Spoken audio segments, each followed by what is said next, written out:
Wilfried Nsondé est un écrivain qui est né au Congo, à Brazzaville, et qui a passé son enfance en région parisienne, qui a vécu ensuite pendant plus de 20 ans à Berlin. Et c'est une dimension géographique que l'on retrouve dans beaucoup de ses livres. À Berlin, il a eu beaucoup de métiers, il a fait beaucoup de choses, et il a notamment écrit des chansons, des poèmes. Il a même été chanteur et compositeur. On peut retrouver d'ailleurs, je vous conseille d'aller voir, des vidéos où il chante, et il est sur scène avec son frère Serge Nsondé, et on voit vraiment la personnalité de Wilfried. Il a publié des livres de nature différente. Il y avait des livres très urbains, je pense notamment à Berlinoise ou à Fleur de béton. Et puis il y a des livres plus vastes, plus liés à l'histoire et à la géographie. On pense notamment à son précédent livre qui s'appelait Un océan, deux mers, trois continents. Et finalement, ce nouveau livre dont on va parler, qui s'appelle Femmes du ciel et des tempêtes, s'inscrit davantage dans cette lignée du roman d'aventure, du roman d'histoire et du roman géographique. Le roman commence avec la découverte par un chaman de Sibérie qui s'appelle Noum, d'un corps d'une reine africaine qui date de plus de 10 000 ans.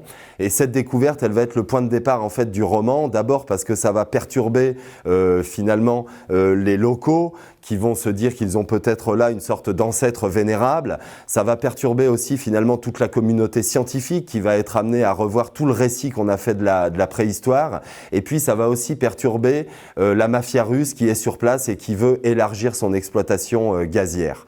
À partir de cette intrigue-là, il y a une sorte de roman d'aventure qui va se mettre en route, qui dit à la fois l'écologie, le rapport au vivant, les mondes visibles et invisibles, et qui amène une donnée, il me semble, très intéressante et très singulière dans le rapport qu'on peut avoir dans la question de la nature et du rapport à l'écologie, c'est le lien à la transcendance et à la spiritualité.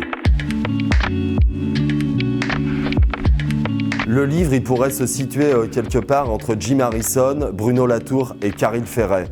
Jim Harrison, bien sûr, parce qu'il y a à la fois les grands espaces, l'écriture des grands espaces, et en même temps ce rapport au chaman, au sorcier, qui est toujours hyper présent dans les livres de l'écrivain américain. Bruno Latour, évidemment, ce grand penseur de l'écologie et du rapport au vivant, parce qu'il y a une dimension comme ça qui est liée au lien avec la nature.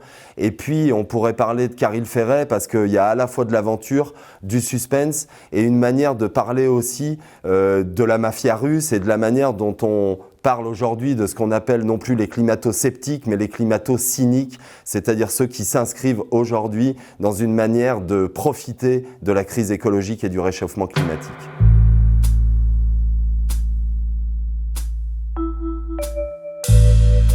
Ainsi avait débuté son initiation de chaman, avec l'acquisition d'une conscience qui donnait sa place aux leçons du passé pour comprendre le présent et envisager l'avenir. Une conception en contradiction avec la vision centrée sur les intérêts à court terme qui obsédait la société dont il s'était éloigné. Il consacrait son temps à entrer en harmonie avec les entités invisibles mais agissantes de l'univers, en créant un lien entre les minéraux, l'ensemble du vivant, les végétaux, les animaux et lui. Au souvenir des enseignements de son père et de ses grands-parents, il avait réappris à déchiffrer les secrets des plantes qui soulageaient des maladies, à décrypter la course complexe des astres pour s'orienter la nuit, à s'adapter aux caprices de la météo et à se familiariser avec la science des énergies qui animait l'âme et le cœur des femmes et des hommes. Ce qui est beau dans cet extrait, c'est qu'on voit la dimension assez lyrique du texte qui est souvent contrebalancée par des registres littéraires très différents, une écriture plus rapide, plus rythmée. Et puis, bien sûr, ce qu'il y a là, c'est la figure du chaman. Alors, j'irai pas jusqu'à dire que l'écrivain est un chaman, mais il y a évidemment une réflexion sur le caractère de voyant, de visionnaire, qui est finalement une donnée de tous les auteurs.